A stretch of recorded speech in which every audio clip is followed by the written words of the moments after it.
and he has just started the recording. The recording is taking little time, so just let Manisha ma'am know that when she should start. Yeah, just call. Just speak there. Yeah, he's doing it. Manisha ma'am. Okay. Okay. Yeah. Okay, ma'am. When he says you start, you start. Okay. Yeah, the recording it shows. Is It taking started. time. Yes, Yes, yes, yes. it started.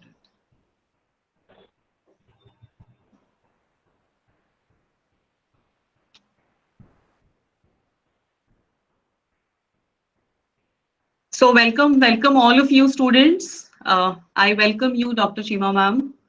Thank you so much for being here. All the students, I'm so happy to see all of you here to listen to our esteemed guest. Let me formally welcome or introduce to you our today's guest speaker. It gives me an immense pleasure to introduce to you all our esteemed guest speaker of the day. I'm so grateful to him for accepting my request and for showing a keen interest in interacting with our students. I'm sure it's going to be an experience in itself to listen to such a fabulous orator.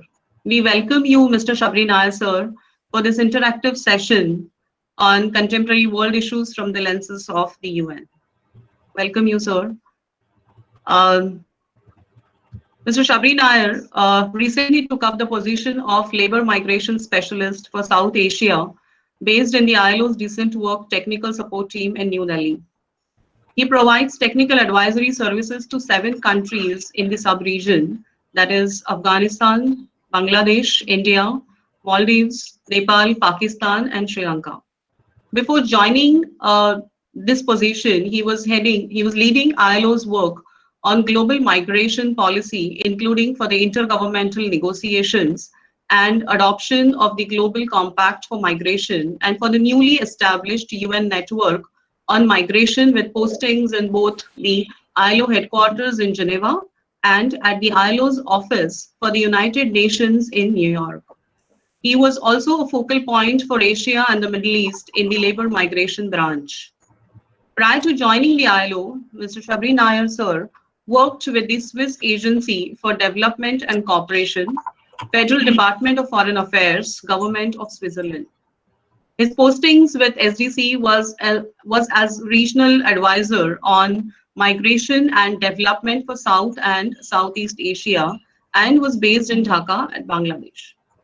He managed programs and projects in 13 countries across Asia and represented Switzerland in regional intergovernmental dialogues on migration, including the Colombo Process, Abu Dhabi Dialogue, Bali Process, ASEAN, and SAARC. While at SDC headquarters in Bern, Sir was also responsible for the portfolio tasked with coordinating Switzerland's position for the integration of migration in the 2030 Agenda on Sustainable Development Goals, and was a member of the Swiss delegation to the Global Forum on Migration and Development from 2011 to 16.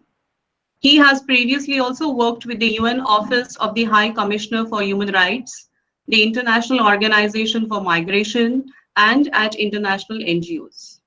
Sir has a double degree in communications in Asian and International Studies from Australia, and also Masters in International Relations from Geneva School of Diplomacy from Switzerland. So it really, is an impressive work that he's doing. And without wasting much of a time, I would now ask Pranjali to take over.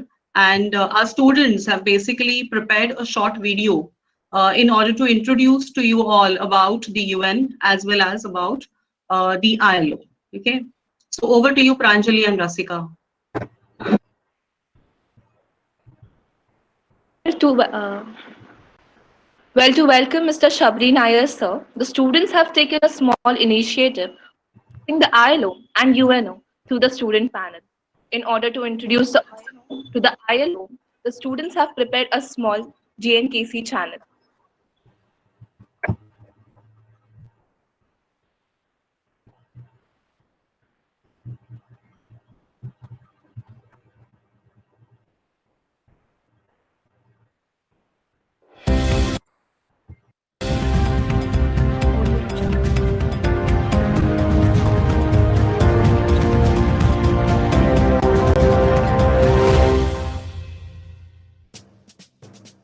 Welcome to GNKC channel.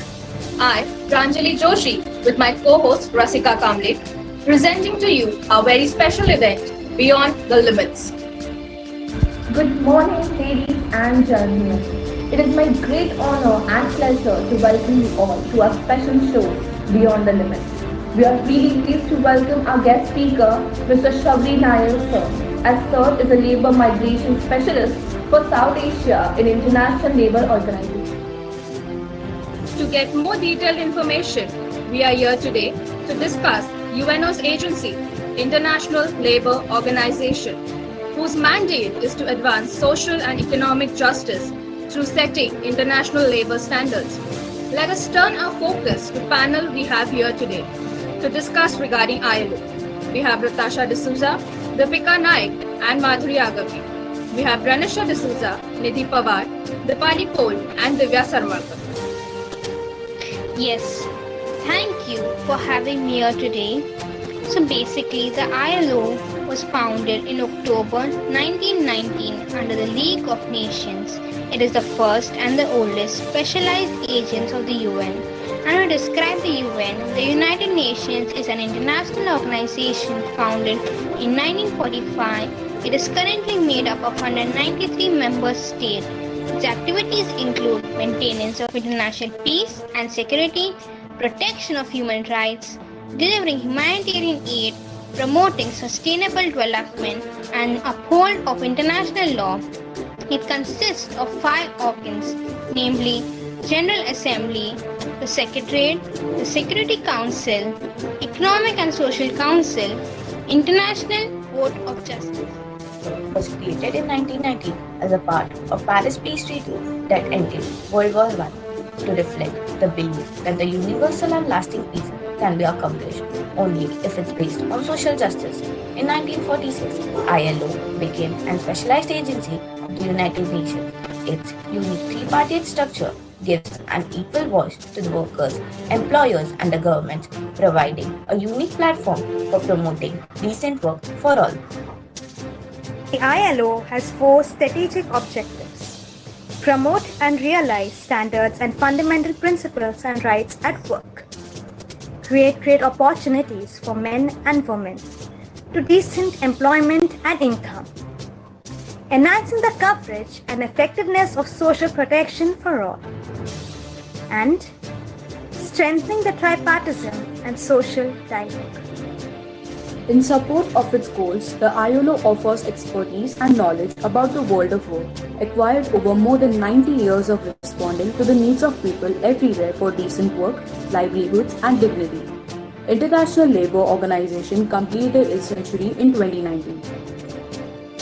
Well, there are 8 core principles, namely freedom of association, collective bargaining, equality of opportunity and treatment, tripartite consultation, labor administration, labor inspection, employment policy, vocational guidance, and training.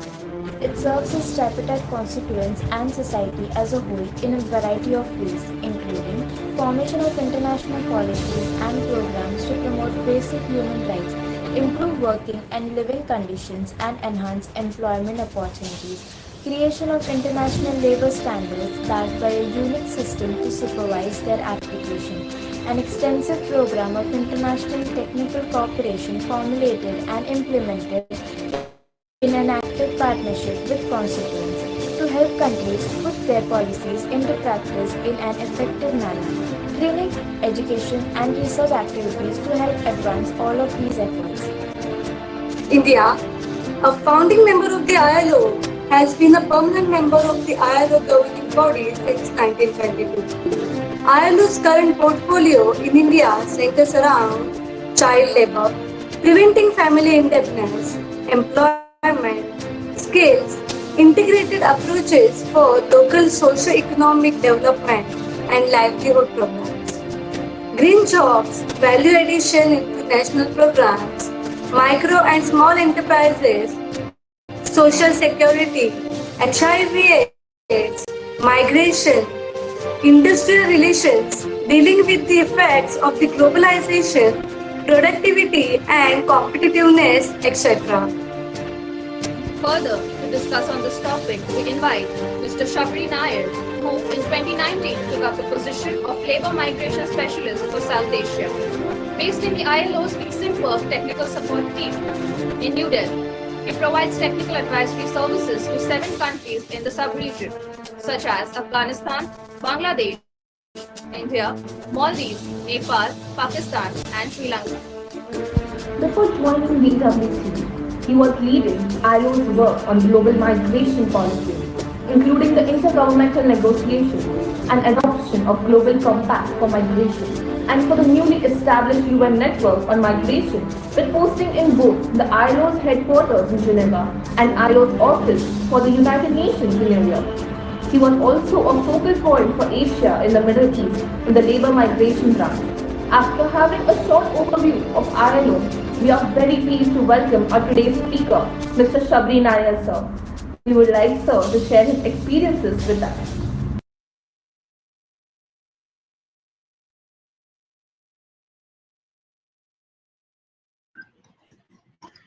So we hope that all the students have got a brief overview of the ILO, and we are very eager to listen to Sir. So over to you, sir. The ball is in your court.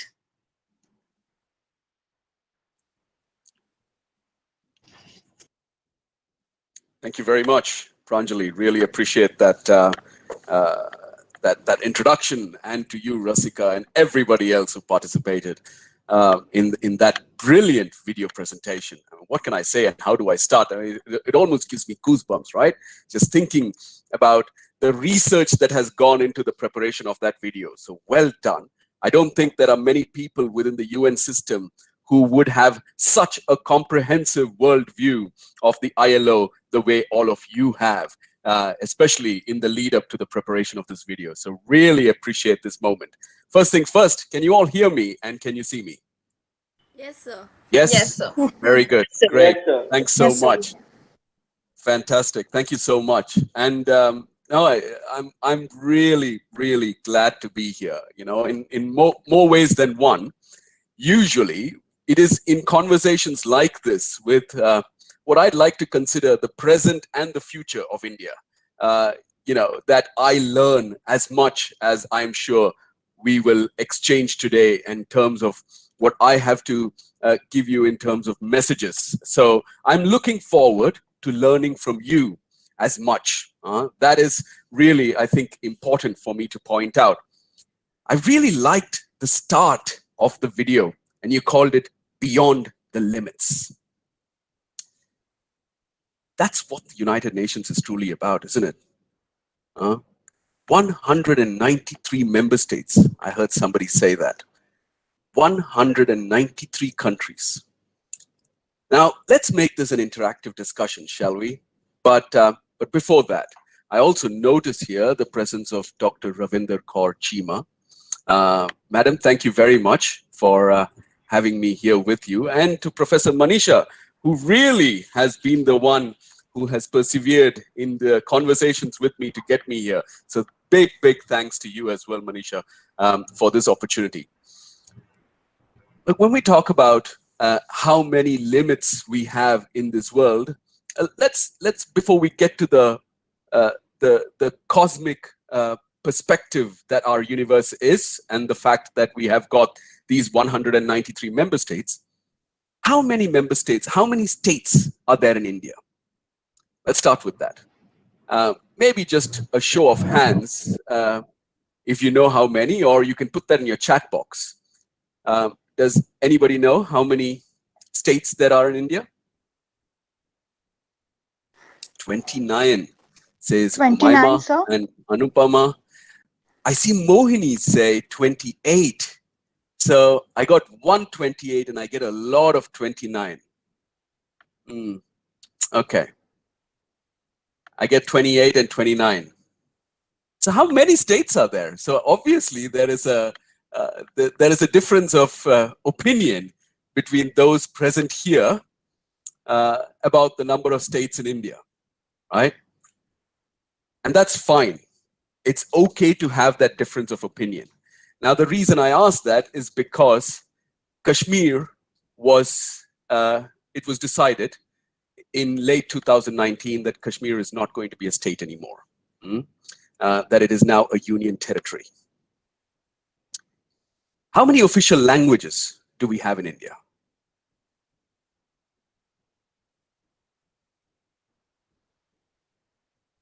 "22", and that's the right number. So there are 22 official languages in our country. Okay. Now, do you know where I come from in India? From my last name, it's usually a giveaway. Yeah, Kerala. Kerala. Right. Thank you very much for that. That is right. Now, the reason I put forward these initial perspectives to you is so that we can be clear in our understanding of the differences that we come from within our own country.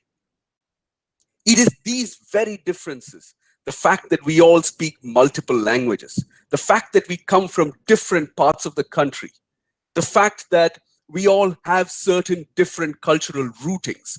It's all of this that binds us together as Indians. So it is what the constitution of our country says, unity in diversity. That, my dear friends, is what the United Nations promotes at the global level. Unity in diversity of 193 member states, 193 countries coming together on a single platform to try and come together to have a single position on the diverse issues that our world is made up of. I heard somebody talk about the tripartite structure of the ILO. I hope that when you're doing your research and that when you actually say those words, I hope you understand what those words mean. So don't hesitate to go back and research on these issues as you think about those words. Tripartite structure. Is there anybody here who would like to put in chat what tripartism means in the ILO context?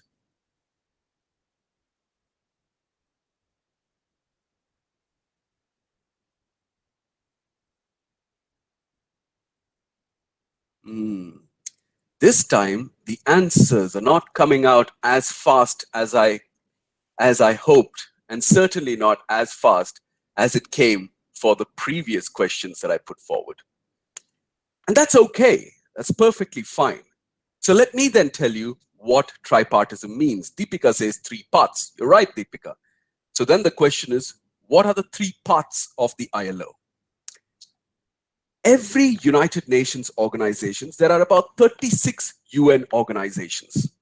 Now, these 36 UN organizations, 35 of them report to only one part, or one what we call constituent, and that is the government, right?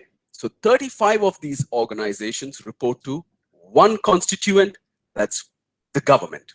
While the ILO is very unique in that sense, it responds or serves 3 constituents: governments, trade unions, that's the workers, and employers. It's all these 3 together that come to make the International Labour Organization. So nothing in the ILO happens without all 3 agencies of all 3 parts of the ILO, all 3 constituents, the tripartite constituency of the ILO coming together. And that's what makes the ILO so unique within the UN system. It is that very issue that also makes it so much more complex in the way the ILO has to work. So as an example, if we have to, agree on anything, we have to have the governments, the trade unions, and the employers all agreeing with each other on that very same issue. So you can imagine the kind of conversations that the different constituents will be having to come together on a single position. Now, I notice that there are about 140 participants here. If we put all of you together in a single room, like you would in a classroom setting, would you all agree with each other on everything? No. You would all come in with very different perspectives. You would all come in with absolutely different mindsets. Maybe that morning, before you came into class, your father said, no pocket money for you today. Or your mother said, Aaj ka khana, bas, you manage on your own. And if that is the case, then you will certainly come into the classroom with that perspective into how you relate to your friends in class. If you have those differences amongst you because of the way you've come from home into a classroom setting, now imagine how 193 countries, along with trade unions and employers' organizations, are coming into that setting. Imagine how complex that conversation will be.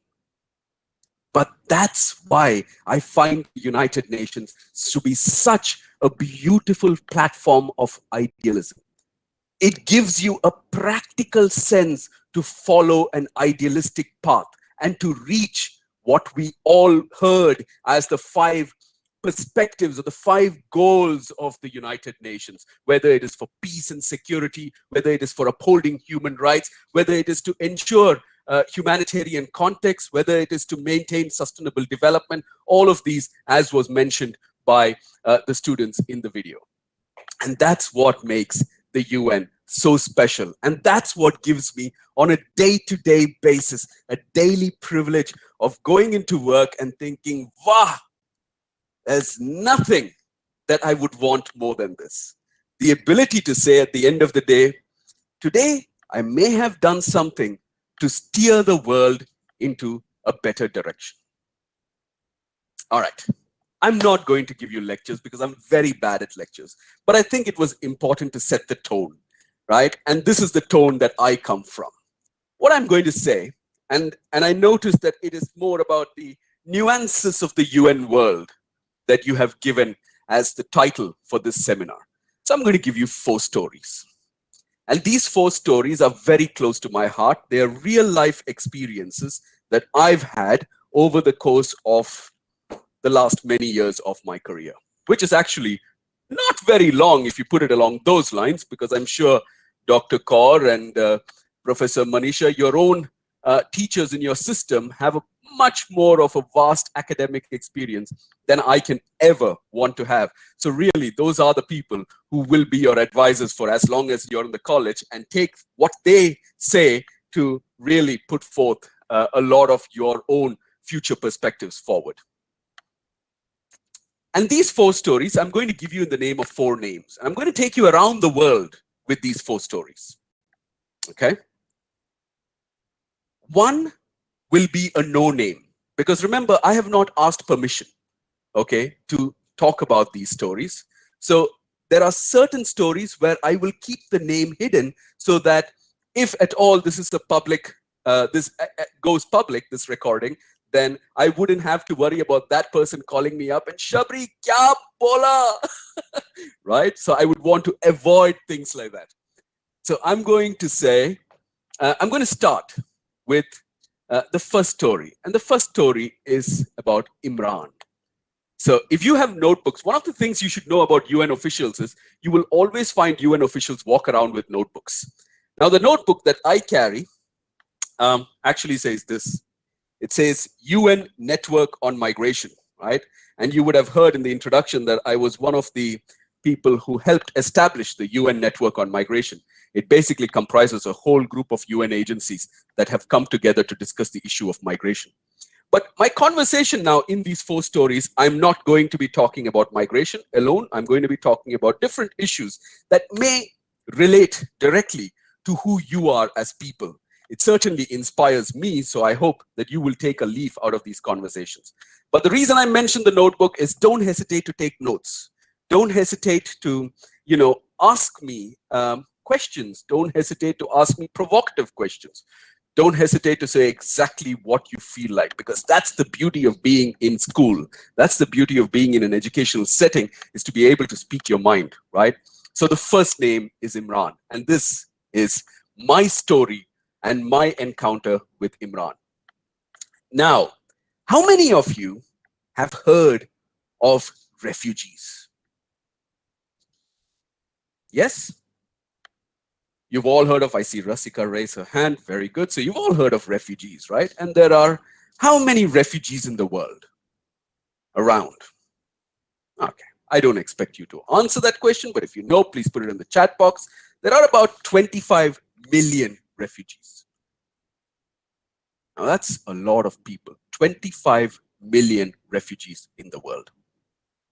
These are people who have run away or who have been forced to leave their countries because of conflict, because of internal strife, because of religious persecution, because of issues relating to their own livelihoods that has affected their livelihoods, like wars, like civil unrest. And so they've had to run away from their countries. They've had to flee their countries. And these people end up becoming in a situation that is where they're referred to as refugees. Now, a lot of these refugees are in different countries around the world. But did you know that our region, South Asia, remember this, India is a part of a global region, and or the South Asian region. And within that context, there are so many refugees just within our own region of South Asia. For instance, did you all know that India hosts Tibetan refugees? So if you go to Dharamshala, you will find a lot of Tibetan refugees, right? It is almost, if you ever visit Dharamshala, and you should if you get a chance, you will find that you are not in India. It almost feels like you are in a little Tibet, right? Absolutely beautiful.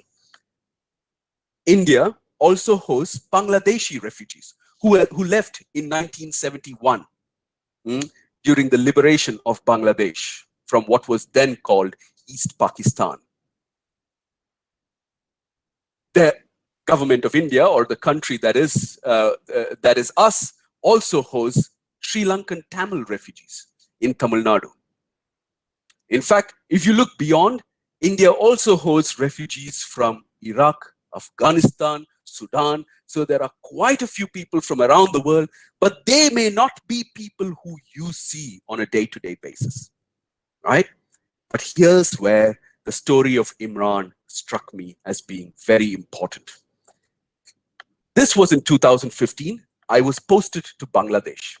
While I was posted to Bangladesh, I witnessed in 2015 the first, or let's say the second big wave since 1991, which was the first big wave, the second big wave of Rohingya refugees from Myanmar moving into Bangladesh. So I was tasked with the responsibility of assessing the situation on the ground, of understanding what these refugees were going through.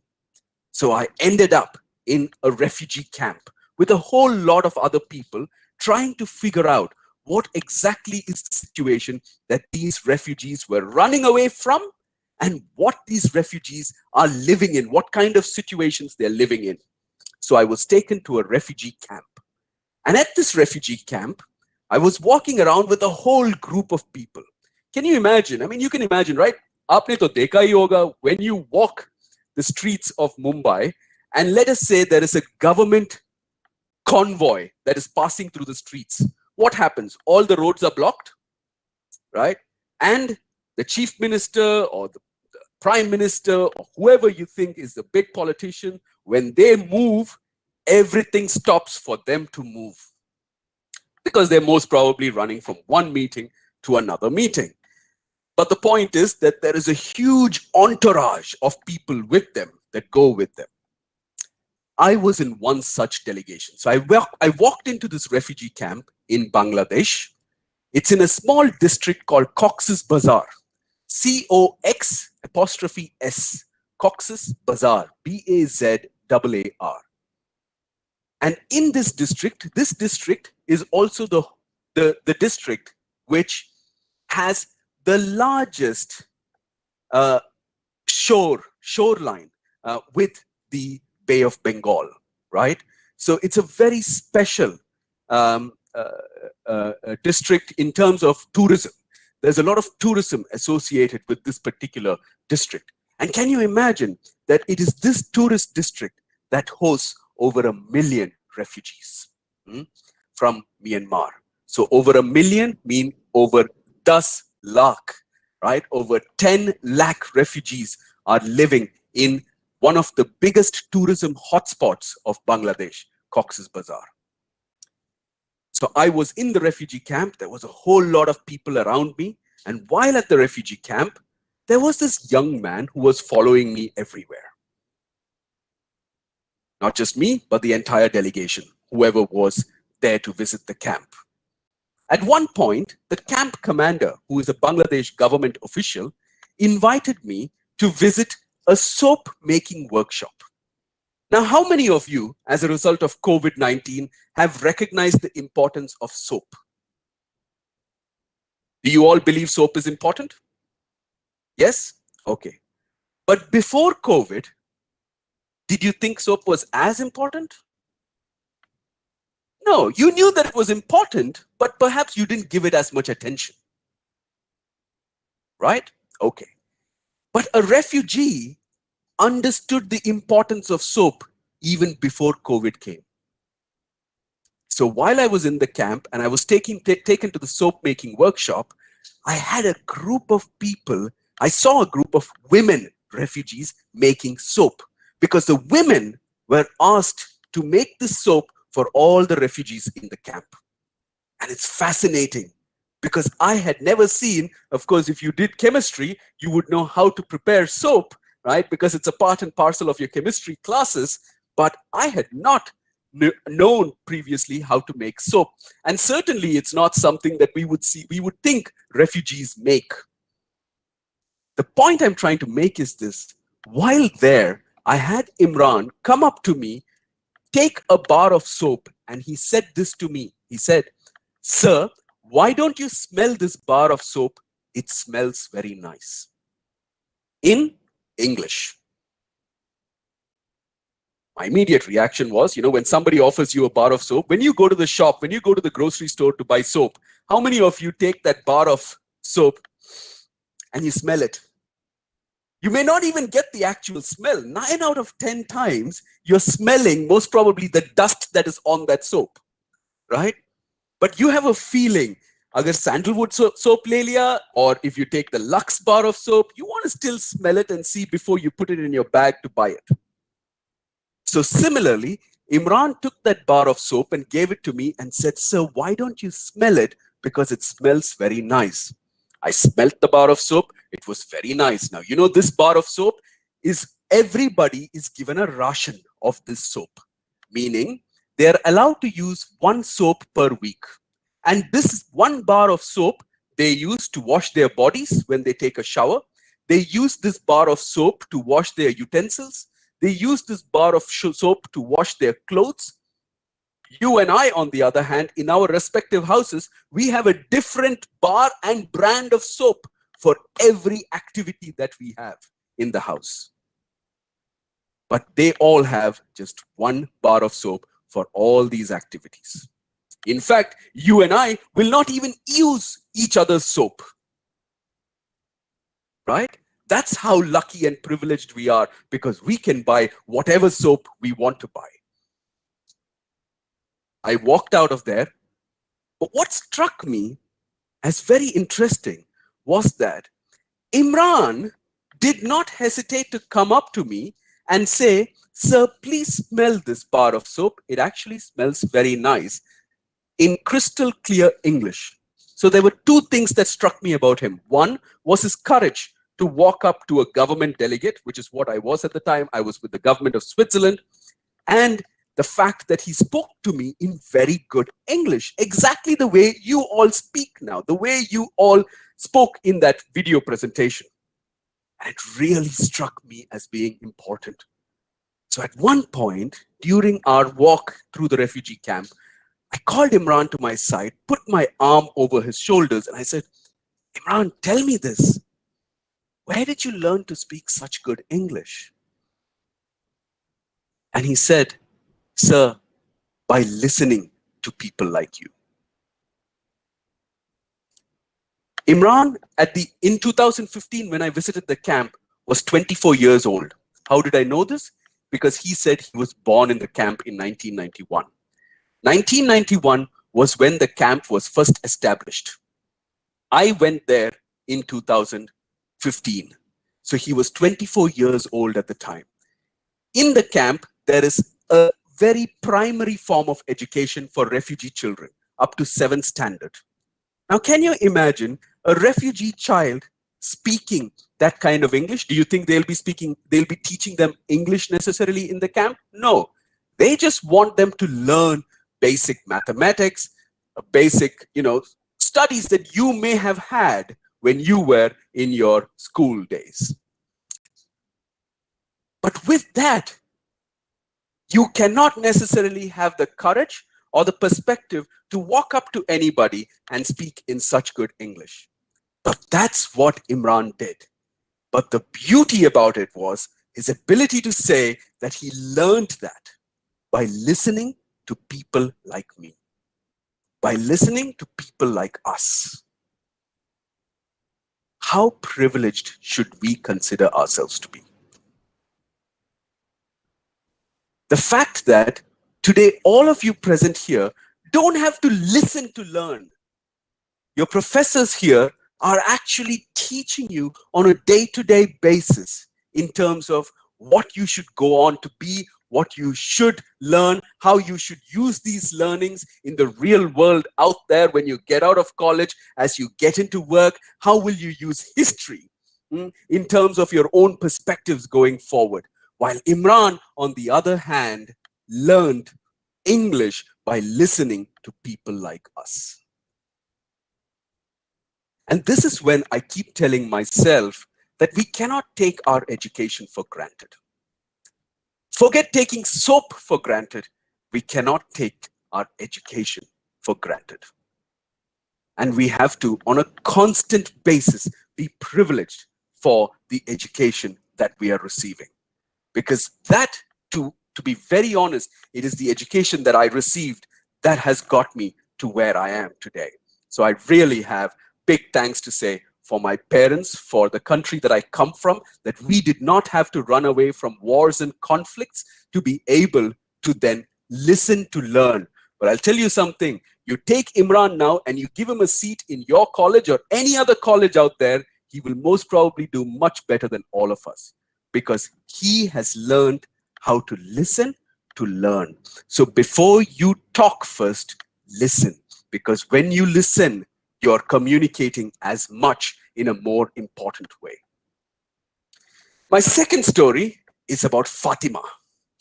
So let me take you from the refugee camps of Bangladesh, where we had the story of Imran, the Rohingya refugee. Let me take you to New York, the UN headquarters, the UN global headquarters.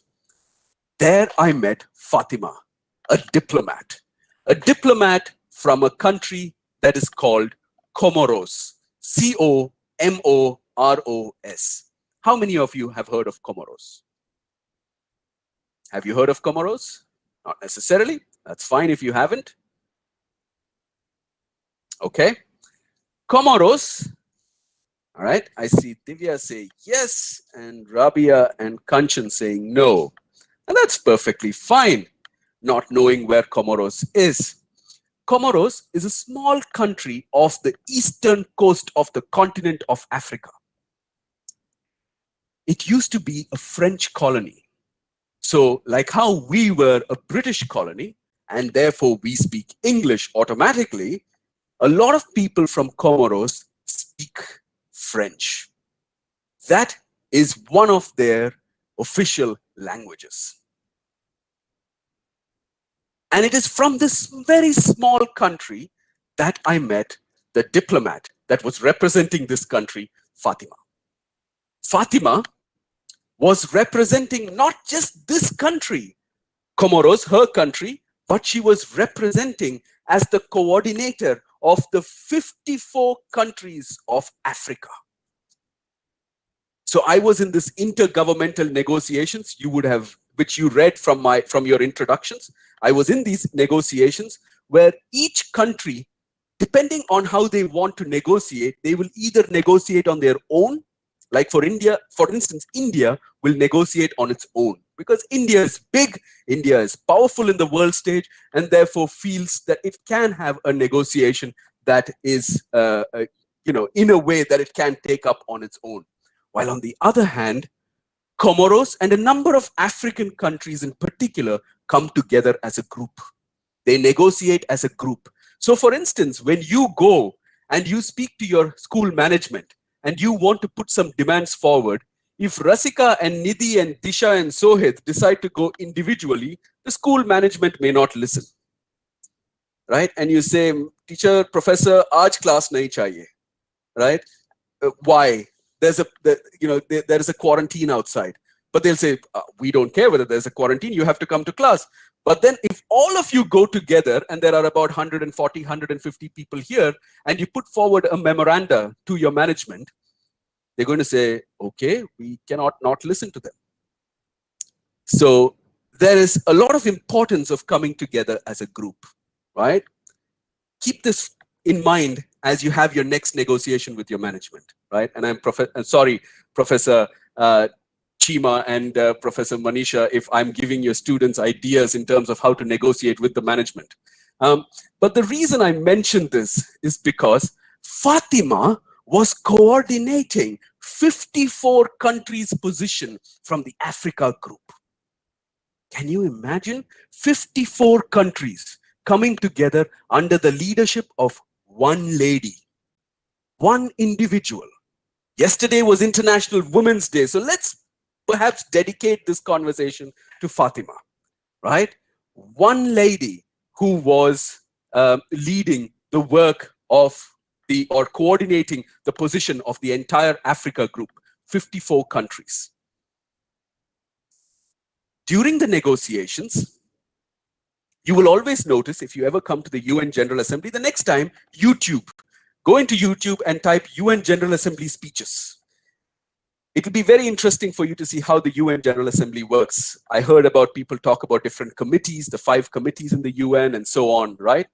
Now, usually when a government representative speaks at the UN, there is a timer kept at the back.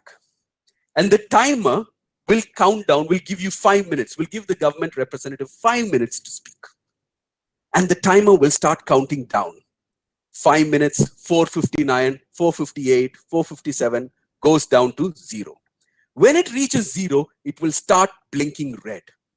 So I'll give you an example. For instance, when you're in class and the teacher asks you a question, you may raise your hands depending on who you are. If you're not, you're going to be quiet. That's perfectly fine. Maybe you're a good listener. You don't want to engage right now. But when you take the microphone, when you unmute the microphone and you want to say something, and you keep going on and on and on, the professor is going to say, Acha, okay, can you come to your point now? Huh? Bas, ho gaya, right?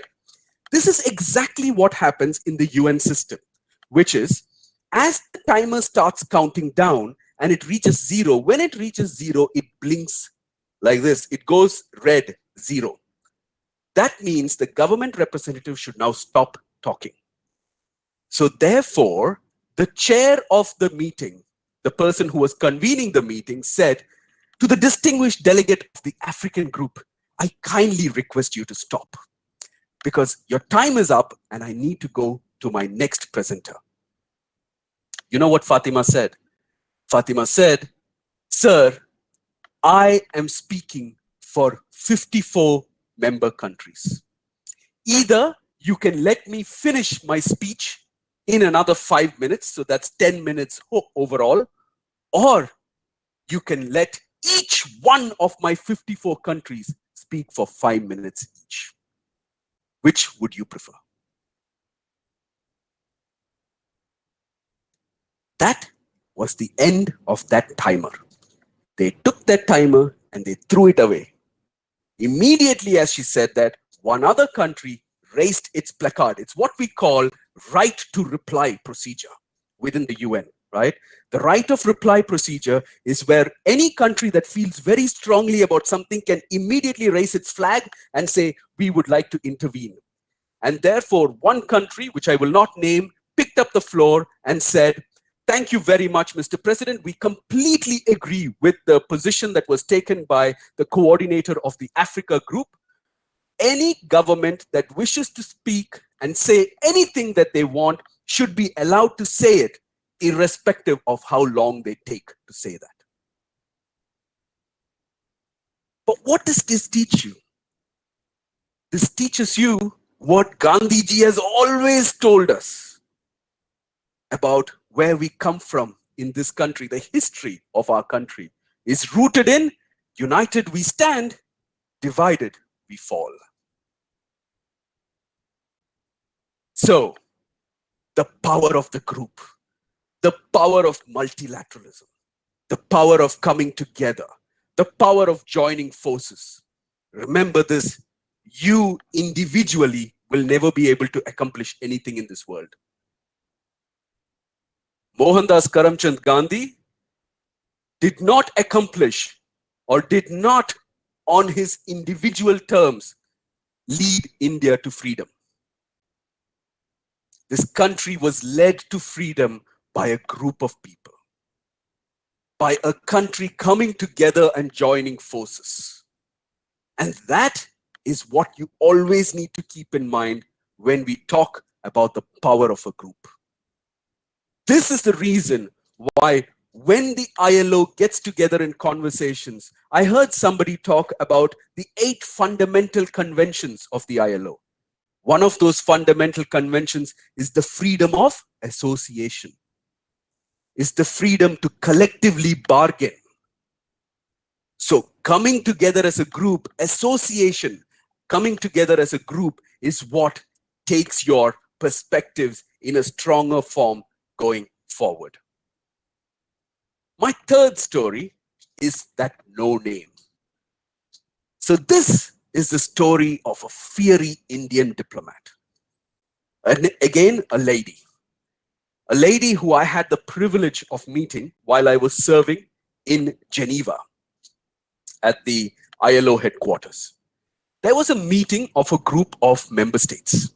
So shall we just call this diplomat, can we just call her as N? I'll use the first alphabet of her name, N, Miss N.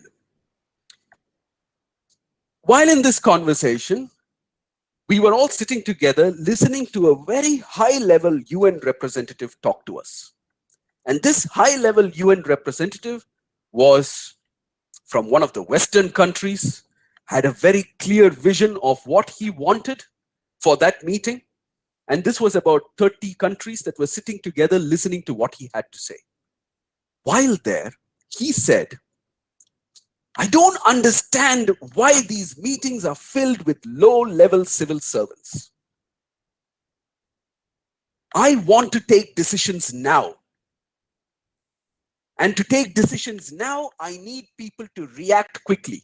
I don't have time because as we speak, people are dying. People are dying around the world. Migrant workers and migrants are suffering around the world, and I don't have time for constant consultations. I need decision makers in the room. I don't want every meeting to be filled with low-level civil servants. This is what he said. After that, he presented a paper that he wanted the governments to reflect on. Once you present a paper in the UN, the other governments will take the floor, will raise their flag and will say, thank you very much. Let me give you my country's position on your paper. So the first person who raised the flag was from a government who said, he said, thank you very much, sir, for your passionate statement. Let me, as a low-level civil servant from my country, tell you what my government's position is on your paper. He finished. The next person that picked the floor said, thank you very much, sir, for your passionate speech. As my friend, the low-level civil servant from that country, I too, a low-level civil servant from my country, let me tell you what my government's position is on your paper. The next speaker was the Indian diplomat. Miss N. And when she picked the floor, she said, "Thank you very much, sir. Let me give you the Government of India's position on your paper." She read the entire paper and she said at the end, she said, "And sir, if I can remind you, today's ambassadors and high-level civil servants were yesterday's low-level civil servants. Thank you very much." The reason why I impress on you the importance of this particular experience for me is because this is when it struck me the importance of recognizing everybody's role. When you walk into your college, the person who opens the gate for you, the security detail, the person who is working in your canteen, your cafeteria, the person who is making you your food in that cafeteria, the person who is cleaning your school classrooms, your college classrooms, the people who are serving tea to the management or even to you, the professors, whether they are right at the bottom in the form of teaching assistants to the dean or the head of department. Each one has a role to play. Each one has dignity of labor. Each one of you, the work that you do is special and is important. That is the reason why you have been entrusted with that responsibility. So the reason I mention this is because if for some reason you believe that the person who cleans your classrooms is not as important as your professor who teaches you, then think again. Because if that person did not clean your classroom, then that person will make sure in some way or the other that you will not be able to sit in a hygienic environment. And this is the reason why I think it is important for us to recognize that there is no person beneath us. Everybody is our equal. They may not earn the salary, an equal salary for that everybody else gets. But what they do is important, and for us, it is important to recognize their worth. So if after today, you decide to go out, and when you go out, speak to that waiter in that restaurant nicely. Speak to that person who is taking care of your scooter or your car, who cleans your car, treat them well. Take care of the boy that comes home, the domestic help, treat them well. Because they all have a role to play and they have an important role to play. They are all, like you, a low-level civil servant at this point. But tomorrow, they may go on to become the most important people in your lives. You know, in our world, we always say this: be nice to the people as you go up the ladder, because as you come down the ladder, you will be meeting the same people. And my last story, and I will finish with this. My last story is very close to my heart. This gentleman, his name is Gopinath. Now, Gopinath is a pretty common name in Maharashtra, isn't it? As it is in Kerala.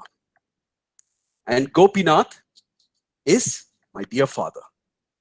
So this was in 2010, about 11 years back, when I was posted in Geneva with the United Nations Office of the High Commissioner for Human Rights. The then High Commissioner for Human Rights was a lady by the name Navanitam Pillai, or short Navi Pillai, N-A-V-I-P-I-L-L-A-Y, Navi Pillai. Now, when you hear Navi Pillai, when you hear that name, are you thinking Indian? The name Pillai, Navanitam, a name like that sounds very Indian, no? She's South African. Navi Pillai, her grandparents were taken as South African, as Indian indentured laborers from the southern state of Tamil Nadu to South Africa by the British. So they were taken as indentured laborers by the British to South Africa to work in the plantations of South Africa. And these are the people who settled down in South Africa. And as you know, South Africa has a big Indian community, a big Indian origin community. Navi Pillai was born in South Africa. She resonates and she calls herself a South African. She doesn't necessarily relate to India. For her, South Africa is her country. Navi Pillai then went on to be appointed as the Chief Justice of the South African Supreme Court and was appointed as the Chief Justice by Nelson Mandela, the first president of an apartheid-free South Africa. Because till 1994, South Africa was ruled by a white minority over a black majority. So when the apartheid was over in South Africa, Nelson Mandela appointed Navi Pillai as the first woman of color Chief Justice of the South African Supreme Court. Can you imagine what an honor that is? Navi Pillai then went on to become the Chief Justice of the International Criminal Tribunal for the genocide in Rwanda. She then went on to become the Chief Justice of the International Criminal Tribunal for Yugoslavia and was then appointed as the High Commissioner for Human Rights, the ultimate authority on human rights in the world. Each one of us today, in some way or the other, will talk, whether you're in college or myself with the UN system, we will all talk about human rights in some way or the other. Well, here's the person who was leading in 2010 the United Nations system on human rights across the globe. Navi Pillai was the person that I had the honor of working with during my time at the High Commissioner for Human Rights Office. And while there, I came back after a 10-day mission to Mexico. I came back to Geneva and I had such a fantastic time learning from this ultimate authority on human rights in the world, Navi Pillai. I came back and I told my parents, Mom, Dad, you should hear Navi Pillai. Wow, what a lady. What a brilliant woman and what a fantastic advocate for human rights. And my mother said, I want to meet her. Now, you know how Indian mothers are, yeah? I told my mother, Ma, it doesn't work that way. You know, these things don't happen just like that. Because when I was in Mexico with her, she met with the president of Mexico, who was then Felipe Calderon. You know, and I remember how much we had to work on her agenda to get that meeting with the president of Mexico, right? So it doesn't just happen like that. You know, she's not going to say, Acha Shabri's mother, aa jao, haan, baithte chai peete hain. You know, it's not going to happen like that. But my mother said, no, but I want to meet her. You know, what is this so difficult? You've just come back, you said you know her, then why is it so difficult for me to meet her? I said, okay, I'll tell you what, let's go to the High Commissioner's office. Wahan pe ek cafeteria hai. Let's sit in the cafeteria and let's have lunch there. So while having lunch in the cafeteria, my mother asked, where does she sit? Where is her office? I said, on the 3rd floor. She said, 3rd floor? Bas aise, we can just get in the lift, go up and say hello to her. What is so difficult in this? I said, Ma, it doesn't work like that. It doesn't work like that, right? I just, you know, you can't just walk into her office. I said, I'll tell you what. Outside her office, there are all these mementos and souvenirs that she has received from different heads of states, from prime ministers, presidents, kings, queens. They have all given her these mementos and gifts that has all been displayed outside her office. So maybe I'll go and I'll take you and show you that. So we went upstairs and we were looking through all of this. And while looking, she asked, so where does she sit? I said, oh, just across the wall. She said, just across the wall? What is wrong with you? If she's sitting just across the wall, we can just walk in. We can say, hello, hi, how are you, madam? Thank you very much. Wonderful meeting you, and walk out. Simple as that. Uske saath agar ek photo le sakte hain, to photo bhi lenge, right? So this is what my mother's thinking. I said, Ma, it doesn't work like that. I'll tell you what. Let me check if the chief of staff is there. The chief of staff is the person who is managing the High Commissioner's agenda. Say, if she's there, I will introduce you to the chief of staff. So I walked in to the chief of staff's office. I gingerly knocked on her door. She opened the door. I said, Madam, if you have 2 minutes, I'd like to quickly introduce you to my parents. They are visiting me in Geneva. And she said, oh, of course, bring them in, bring them in. So I took my parents into the room, into her office. She was talking to them. And 2 minutes into the conversation, she looked at my mother and she said, Mrs. Nair, have you met the High Commissioner before? And my mother went, she said, okay, give me a minute. Let me see what the High Commissioner is doing. She walked into the High Commissioner's office. She said, she came back and she said, the High Commissioner will be out in a second. And Navi Pillai, just like my mother wanted, put her head outside her door and said, Shabri's parents, very nice to meet you. How are you? Walked out of her office and spent 10 minutes speaking to my parents. You know, this is the time when my mother was more interested in telling Navi Pillai, Madam, High Commissioner, we are looking for a nice girl for my son to get married to. You know, this is the kind of things that my mother was interested in telling the High Commissioner, when I was hoping that I will just sit behind and collapse on the floor, because everybody is going to hear this story in my office very soon. Right? Because mothers will be mothers. Mothers will want to talk about their children. I have to always tell my mother when I introduce her to a colleague of mine, Amma, this is not a parent-teacher meeting. Okay? So please do not ask them unnecessary questions. She will ask people, she will ask the High Commissioner things like, is he a good boy? Ye kaam theek se kar raha hai? You know, things like that, right? And I have to hope and pray that she does not say the most embarrassing thing in the world after this. But the point is this. Throughout this entire conversation, my father was very quiet. Mr. Gopinath was very quiet. So it was my mother that was talking. So when we finished, we left the office. I went up to my father and said, Daddy, everything okay? You were very quiet. And my father said this. He said, I don't know what you think you are, but I think you're successful. So this was about 12 years back. I was a very junior professional in the UN system. I had just started. And my father was saying that I was successful. Now, I was 28, 29 years old at the time, and really didn't know what my dad was talking about. I said, what do you mean I'm successful? He said, look at this. I come from a small village in Kerala, and my father migrated to Mumbai at the age of 17, which is where he first started working. All he has, he studied up to 10th standard, my father. And my father is telling me, I come from a small village in Kerala. I've only studied up to 10th standard. And today, because of my son, I had the opportunity to meet the ultimate authority on human rights in the world, Navi Pillai. And his message, therefore, to me was, I don't know what you think you are. I think you're successful. But what is important for you to realize is that, as far as I'm concerned, I don't want you to forget where I have come from. I don't want you to forget what your roots are. And the reason I mention this to you is irrespective of where you come from, irrespective of what you go on to become in your life, and I'm sure all of you will be successful in your own way, don't forget where you've come from. Don't forget GNKC.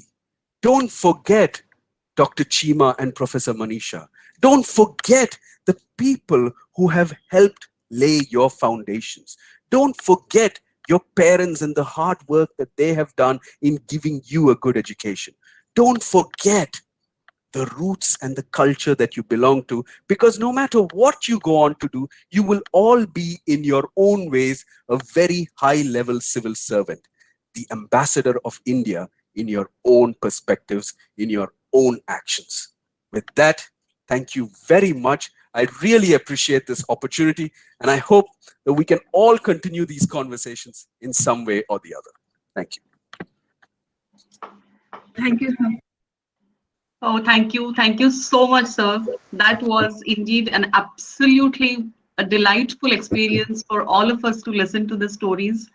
And I'm so glad that, unlike other speakers who really make it very boring for the students, I could see the faces of my students and they were all the time smiling and responding to you. And I would say it's a big success, like keeping the audience glued to the speech for more than an hour. Thank you so much, sir. And our students, probably if they have some questions to ask to you, as sir has already mentioned that he is open for all kind of questions. So students, if you have some questions, if you want to ask him something, you can. Rather, are they allowed to speak, sir? Are they allowed to ask you the questions? Absolutely, absolutely. You can raise your hands, and then whosoever has questions, I'll call out for your name, and then you can unmute yourself and you can speak, or you can put your questions in the chat box and we can read it out for you. Oh God, so many thank yous coming in. Thank you. So yeah, Renisha. Okay, Renisha has a question to ask. Renisha, go on. Go ahead, You can Renisha. unmute yourself and speak. Good morning, sir. Good morning, Renisha. My question is, the United Nations Higher Commission for, how is the ILO dealing with the issue of human trafficking from South Asian countries, especially from Bangladesh, as they are trafficked and sent to countries in the Middle East, and when they try escaping from there, they become illegal immigrants. So what is the ILO and the UN doing to help them get them back home, or at least give them a decent life there? So what are the steps? I'm very inquisitive to know. All right, Renisha, thanks for that question. Good question. And don't hesitate to put your videos on unless you feel that you're not in the most presentable state of appearance. But otherwise, turn on your videos, because I'm always happy to see and put a name I think or put a face to the Renisha name. has kept her video on. She is logged in through two IDs, I'm supposed. I don't know why. Right. That's fine. Yes, ma'am. That's fine. That's fine. Good. Thanks, Renisha. Thanks for that question. I'll come to you. If there are, maybe I want to do, let's take a round of questions so that I can come back on each one of these questions. Okay. Next, I think Madhuri, I can see Madhuri wants to ask something. Hello, sir. Hello, Madhuri. So I want to ask you, what was life for you in foreign country as a migrant child, and was this kind of different treatment given to migrants?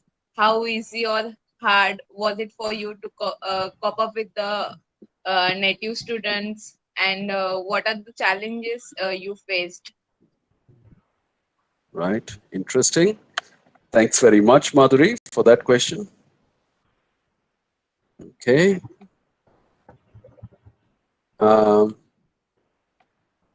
Anybody else? Dipali, yeah, Dipali has raised her hand. Yes, sir. I would like to Dipali? ask you. Earlier, before World War II, Germany was a member of League of Nations, and it failed to stop the war because Germany moved out of the League of Nations, and League of Nations took no effective actions other than verbal condemnation. Now the UN has this responsibility to promote peace among nations. But what if something similar happens now? Like some nations move out of UN and follows aggressive foreign policy. How effective you think UN policies can control that nations, and how has UN rectified from the mistakes of League of Nations? Thank you, sir. Thanks very much, Dipali. Very thought-provoking and very provocative question, especially to a UN official. Let's see how I can answer that. Anybody else? I think Divya has raised her hand. Divya? So actually, the question is how does the ILO come out in the when it comes to the migrant workers, corruption about the migrant workers, and what are the rules to do? Means the law for that. Divya, I think you will have to paraphrase your question. Okay, so means actually how does the ILO comes to in the picture, and when it comes to the corruption about the migrant workers' income. migrant She mean workers. to say probably there are agents who actually deal with their immigration things and all that. Probably Means they get them what into are the some laws illegal about it? immigration and all that. Okay, corruption in the system. How does ILO deal with it? All right. Yeah. And any other question? Nidhi has something to ask, I guess. Nidhi? Nidhi? Yes, sir. Yeah. I would like to ask about.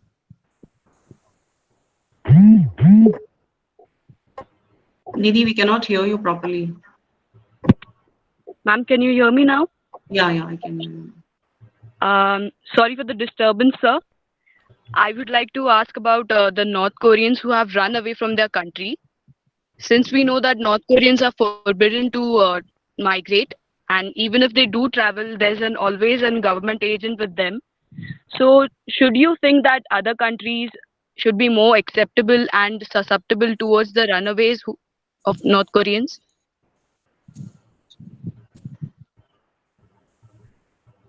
Okay.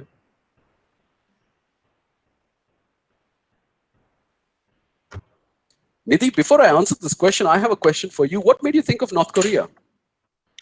I am a very huge fan of the South Korean industry, so I watch a lot of dramas there, and it's always a rift between those dramas between North Koreans and South Koreans. Fascinating. Fascinating. Right. Okay. Well, thanks, Nidhi, for that question. I think I've got 5 questions, Professor Manisha. So I'm going to take these 5 questions. But you know what is interesting about the demography that has asked me this question? Every single one of them is a woman leader. Right? We've got Renisha, we've got Madhuri, Dipali, Divya, and Nidhi. Now, the only person I can see on my screen amongst the different cameras that are on is Sohit Chowdhury, right? And I'm sure that there are many other men out there as well. And I'm wondering what happened to all the men? Now, this is not a bad thing. I'll tell you this because it's time for the women to speak out, right? So to all the men, I hope that we will be able to engage in a conversation. I'm really looking forward to see if there are any men that will take the floor after this. Definitely, Renisha. sir. I would like to say, we are very fortunate to have our former HOD, Dr. Kultar Singh Chima, sir. Okay, he's retired professor now, but yes, Right. he's there online, and he has a question for you. Oh, of course, absolutely. Over to you, sir. So you're mute. Please unmute yourself. Yeah. Good morning, Mr. Nair. Good morning. Good morning, sir. How are you? I really I'm very enjoyed good, your sir. lecture. You have such a beautiful command over the oratory. And thank you, sir. I thought I will ask you at the end only. You deal with these students. 5 girls have asked you. I thought I will definitely communicate with you at the end of answer of these queries of these girls. So carry on with them. I will definitely. Thank you, sir. Thank you very much. Thank you, sir. Right. Well, let's start with Renisha's question then, in terms of dealing with human trafficking from Bangladesh. Renisha, look, this is, when we talk about human trafficking, we need to recognize the fact that human trafficking happens as a result of both demand and supply. Now, in most cases, the issues such as human trafficking. Now, let's not beat about the bush. There's a lot of human trafficking happening even within India, right? And in most cases, the issue of trafficking leads to what is the trafficking for? It is trafficking for labor, right? So, for instance, a number of sex workers have been trafficked into sexual exploitation. A number of workers, for instance, if you go to the brick kilns, in some brick kilns of our country, a lot of those people are in forced labor-like situations, right? Or bonded labor. And that also has happened because of a trafficking situation. Meaning, there are some people who say, We are desperate for a job. We will do anything for a job. We will do anything to be able to take care of our families. We will do anything to feed ourselves, to feed our families. And this really is one of the fundamental reasons for the beginnings of human trafficking. The point I'm trying to make is this. When it comes to human trafficking from Bangladesh, this is not just human trafficking from Bangladesh into India, but there is also human trafficking from India into other countries. So do not at any moment think that human trafficking is limited to only from one country to another. But that said, how is the ILO dealing with it? So I'm going to give you one example of how the ILO is dealing with it. Or let's say, I'll give you two perspectives. One is this. One of the first ways of getting somebody into the human trafficking ring is by recruiting them. Okay? So you will find a lot of agents. So for instance, there will be an agent somewhere in Bangladesh who will go and tell a young woman, or let's say a young man in Bangladesh, in some district in Bangladesh, India mein kaam hai, jana chahoge?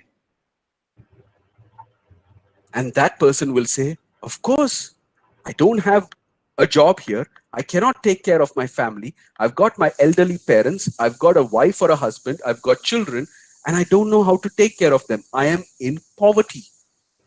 Yes, agar India mein kaam hai, to let's go to India.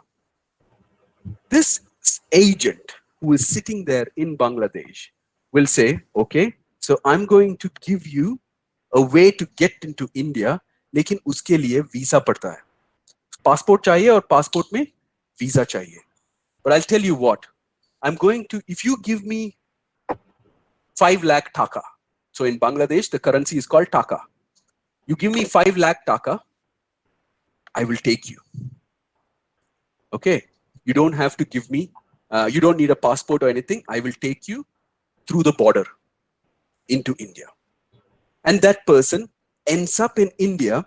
And this person this agent must have told him, a construction company hai, wahan pe job milega, right? You will have to lift all this load and, help build the building. Wahan pe kaam milega. But when the man or the woman comes here, they most probably end up in the most difficult situations. And in a lot of cases, women are particularly prone to most vulnerable situations of trafficking, and that's particularly along the lines of physical abuse, sexual abuse, and so on. So what the ILO talks about is, how do you recruit fairly?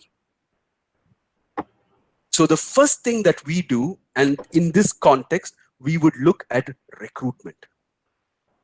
Okay?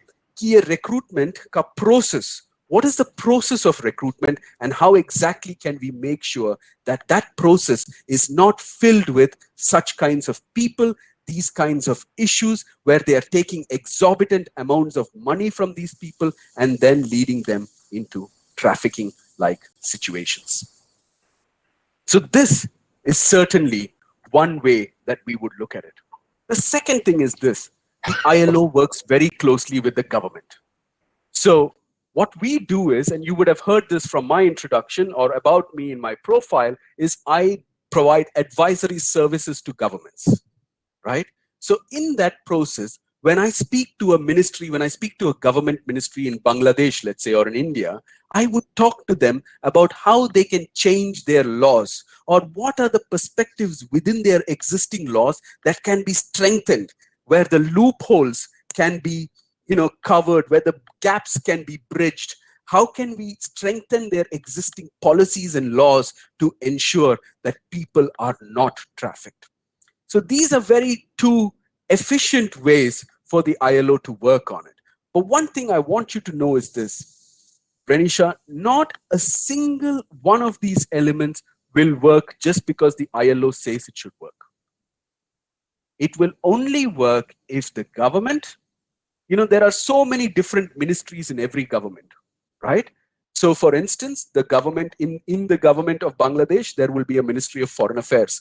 There will be a Ministry of Labor. There will be a ministry that deals with home affairs, or immigration will be dealt with by home affairs. So different ministries, they have to all come together in Bangladesh. The same different ministries have to come together in India. This will also mean that ILO will have to work with them. At the same time, ILO will also have to work with NGOs who are dealing with the situation, who know the situation in the borders much better than we do. So it will be what we call a whole of government and a whole of society approach. So ILO alone cannot resolve this problem, but ILO works to ensure that there is a whole of government and a whole of society approach to resolving problems such as human trafficking. Madhuri, thanks for your question about my life in a foreign country. You know, I think foreign countries, I mean, for me, every time I think about a foreign country, each one of us have a different idea of what a foreign country is. Now think about my father, when he moved from Kerala, knowing only Malayalam, to Bombay at the age of 17, right? So this was, I think, in 1966, when my father first came to Bombay. And for those of you who know, there was always a big movement from the south of India to Bombay, right? They used to say, those days, they used to say that all roads in the south of India lead to Bombay, and all roads in Bombay lead to what they call Sahar International Airport. Okay, because from Sahar International Airport, they will go to the Gulf, right?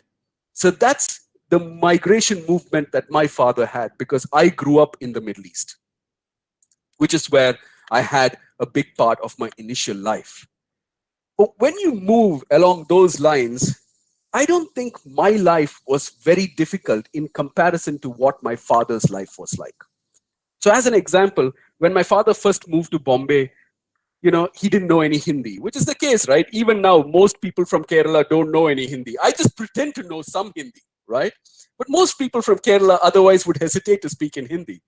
But when he moved to Mumbai, he asked his brother was already there, and he asked his brother, "Bhai, if somebody asks me something in Hindi, what do I tell them?" He said, just 2 words, "Malum nahi."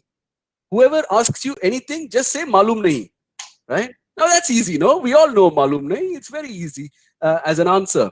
So obviously, my father used to live in Andheri at the time, and he would travel from Andheri to Ambernath. And you all know how far Andheri and Ambernath are. I can already see Divya's eyes going, "What? You know, really? He traveled that far?" Right? But that's the distance my father had to cover. And so for which he will take a local train. From the local train, he'll go onto a bus. From the bus, he'll get into an auto rickshaw, right? All of this. So when he got onto the train, he was always the guy, and you are all from Mumbai. When he got onto the train, he will hang on the side of the train like this, right? And at every stop, somebody will ask him, "Hey, utarne ka hai kya?" He'll be like, "Malum nahi. Pagal hai." But the point is this, those challenges of moving, even within our own country, is foreign in so many different ways. Now imagine that for somebody who's moving across international borders, right? Each one of those stories will be very different. Now in my case, and Madhuri, just to answer your questions, in terms of challenges with native students, you know, I've studied in Australia, which is where I did my undergraduate degree. That was the first time I was living in a Western society, so to say. And it was very difficult for me to necessarily understand what that is about. It is a culture shock of sorts. So for instance, my name is Shabrinath. Now you've all put in the poster Shabri Nair, but my full name is Shabrinath, right? Now try using that name in a Western society. Their names are John, Kate, William, right? All of that. And then comes Shabrinath. Now, I always say, when I introduce myself, I say my name is Shabri. Now, when I shorten Shabrinath to Shabri, even there, they don't understand. They go, "Shah, what?" Right? So I always had a problem with my name. So in Australia, my name was Shabby. This is horrible. Because shabby, for any English-speaking person, is when they walk into somebody's room, they say, "You're so shabby, man." So imagine having been called that for about 4 years of your life while studying in a country by your friends. And they never meant it derogatorily, but they meant it in a friendly way, except that only you knew that it didn't work. I was introducing two friends of mine. One was a Sardarji, right, from Amritsar. He had come on an exchange program to my university in Australia, and he said, his name is Jaideep. I introduced Jaideep to my best Australian friend, Josh. I said, Jay, Josh, Josh, Jay. They started speaking to each other. After a while, I had gone somewhere. I think I had gone to the toilet. I came back and I said, and this is what I came into. The two of them were talking to each other, and Josh is telling Jay, mate, you have a strong accent, eh? In a typical Australian way. You have a strong accent. And Jay says, so do you, right? And Josh says, what do you mean, so do I? This is the way we speak in Australia. He says, well, so Jay told him, 350 million people in my country speak like this. We are the largest English-speaking population in the world. So maybe this is the right way to speak, and maybe you should start to learn to speak like us. So as students, the kind of issues that we dealt with was about our names, was about the way we speak, the accent that we had. Kya hamara English sahi hai? Is this the right way to say it? You know, and a lot of it comes from a certain worry, the confidence, the lack of confidence for us. But then it goes back to people like Imran, the refugee that I mentioned to you about. He didn't care what he sounded like. It did not matter that he had not got a formal education, but he had the guts to come up to me and speak in good English. And I think that's all that we need to, those are the kind of issues that we need to learn and cope with. Dipali, in terms of whether history will repeat itself as far as the UN is concerned. Dipali, look, the UN for me is a platform like none other, okay? I'm very proud of this institution. I take pride in being part of this institution, and I'm proud of the fact that this institution came into being because it wanted to stop another world war. The First World War was in 1919, or it ended in 1919, which is the start of the League of Nations, as you said. The Second World War entered in 1945, and then the United Nations was formed. Between the First World War and the Second World War, it was about 20 years. Since the UN was established, last year, the UN celebrated its 75th anniversary of existence. The ILO celebrated 100 years of existence. Has there been a war till now? One of the things you perhaps must have missed out in your research of the ILO was that in 1969, 50 years after the ILO was formed, in 1969, the ILO was given the Nobel Peace Prize. Last year, the Nobel Peace Prize for 2020 went to the World Food Programme. The United Nations alone has collected 12 times the Nobel Peace Prize. Now, I can always tell you, Dipali, based on your question, that yes, you're right. Who knows? And maybe history will repeat itself. There have been smaller wars which the UN has been against. The invasion of Iraq is one such example. The UN was not supportive of it.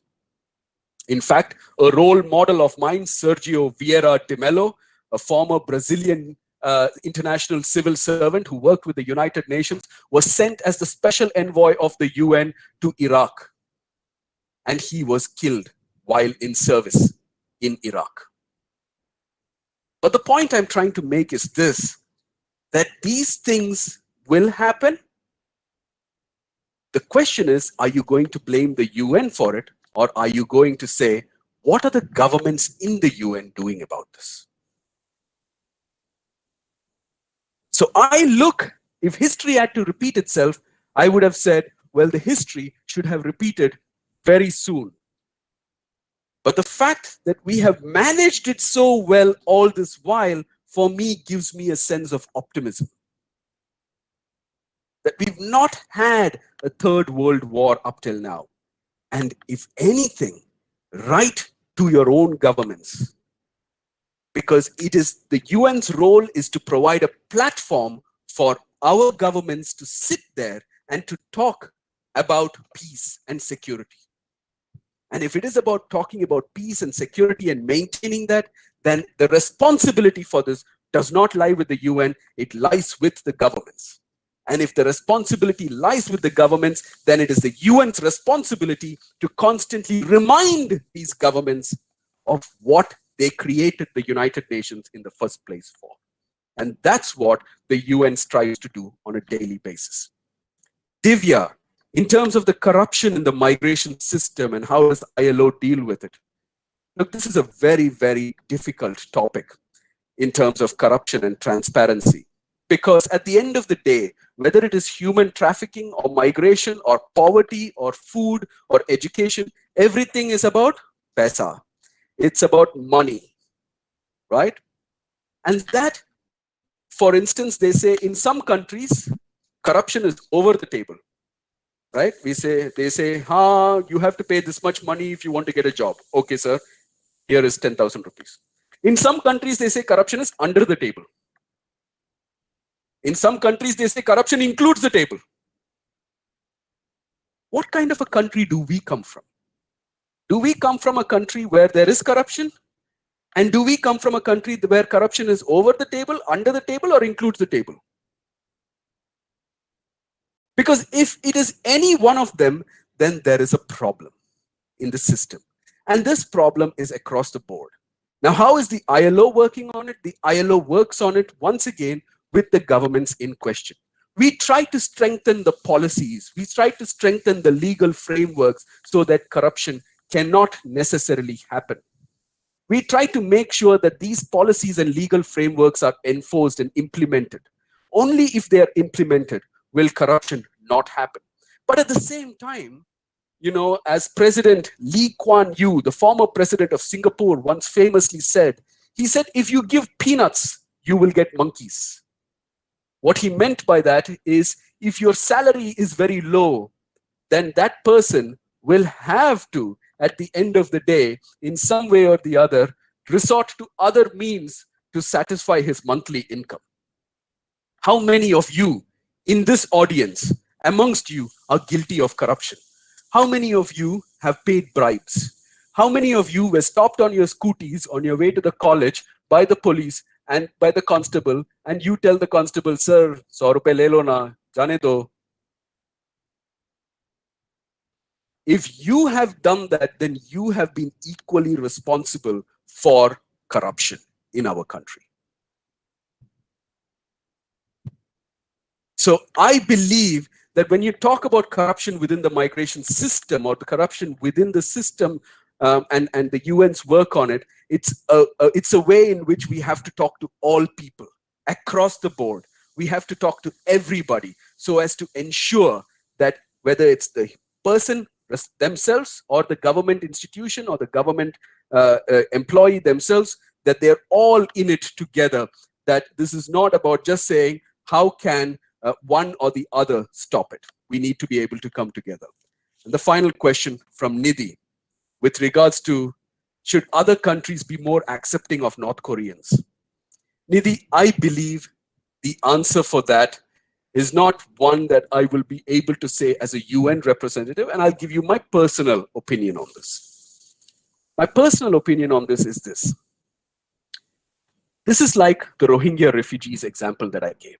For instance, you are living in a suburb, let's say Andheri. Where you're living in a community. In that community, one house catches fire. When that house catches fire, the people from that house will run out. When they run out, they may come to you because you're the neighbor. And when they come to you, you will tell them, they will tell you, please, our house is burning. Can we stay in your place for some 10 days? We will try and fix our house and go back. Now, in your house, you may either have 3 bedrooms or 1 bedroom. Either you may be using all the 3 bedrooms or you only have 1 bedroom and you're trying to manage with what you have. Now you have another 4 people who have come and said, please let us stay in your place for 10 days. Can you take care of us? Or can we stay at your place for 10 days? We will fix our house in the meantime and go back. Some of you may say, I have place, please come in.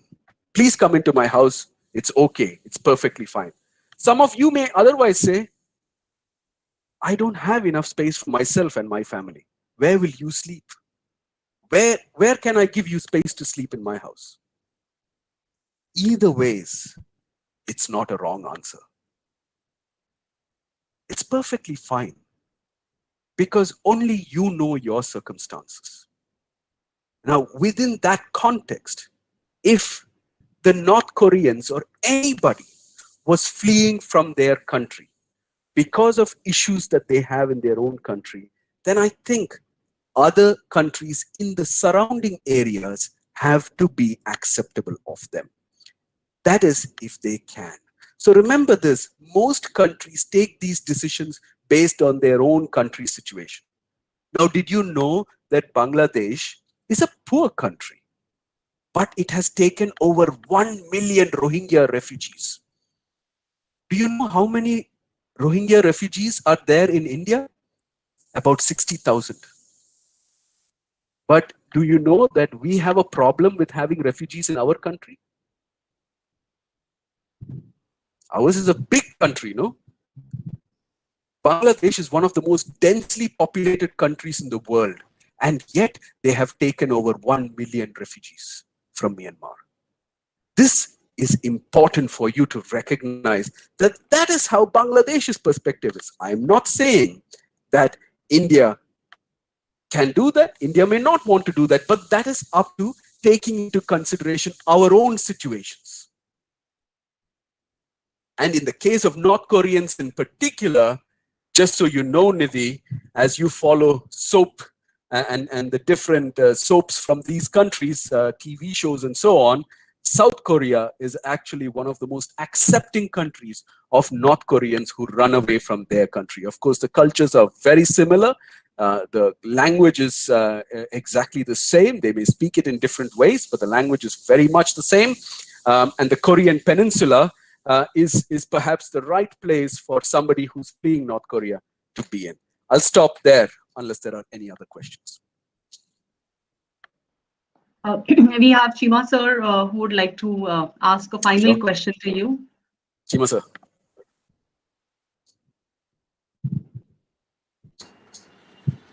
Yes, sir. I can take about 5 minutes, sir.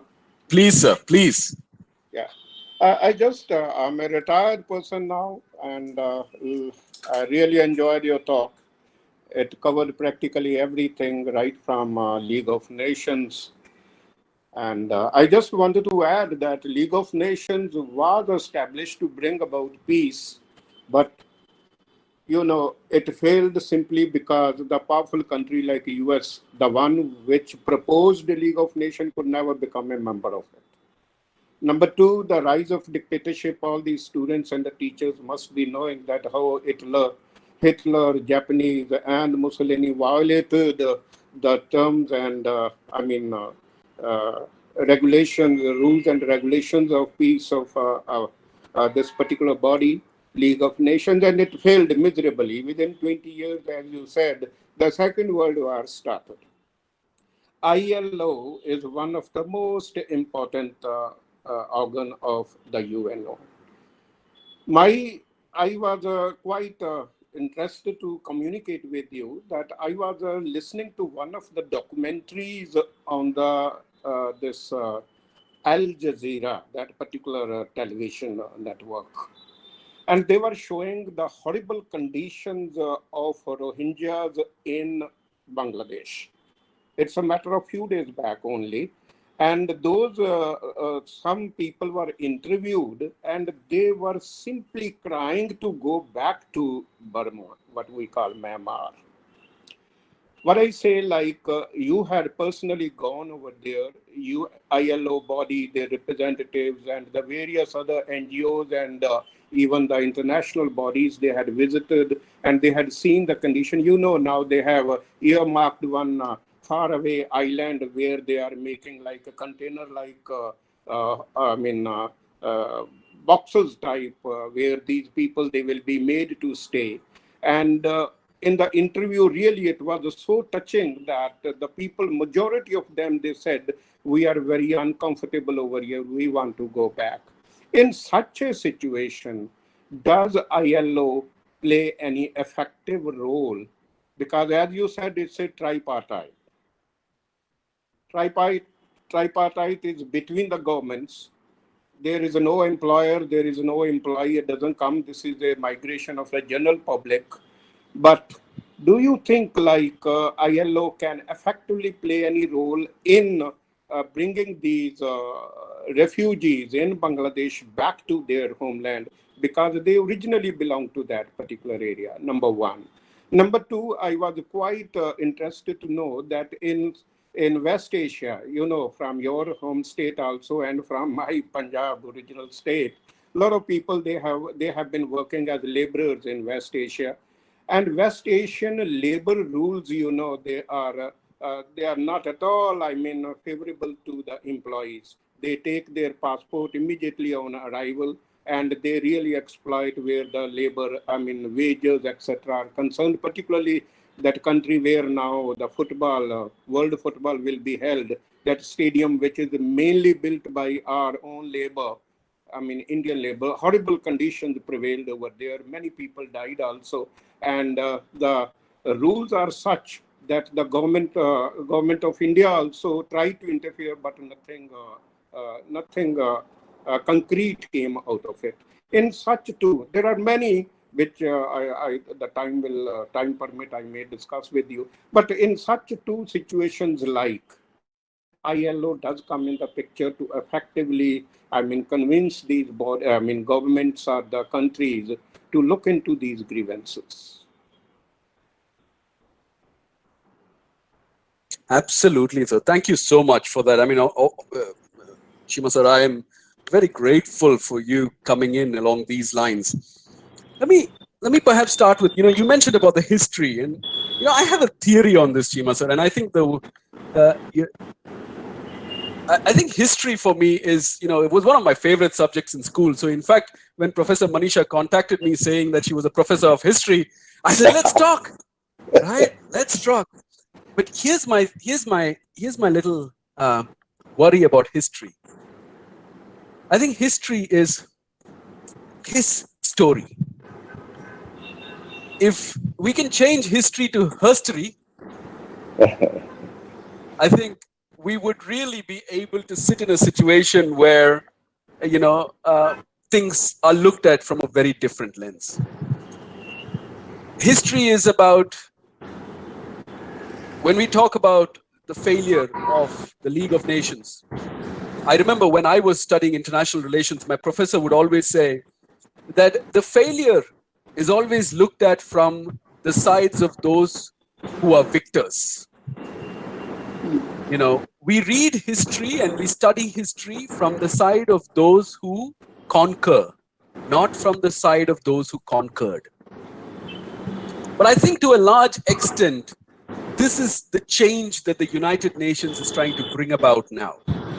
The change is to say, if you look at Sustainable Development Goals, the 2030 Agenda and the way they were formed, this is no more about the North versus the South, the East versus the West, you versus me, us versus them. This is now about universal development.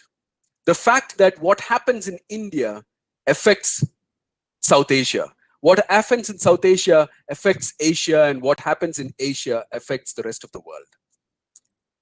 COVID is a good example for that. The pandemic is a good example for that.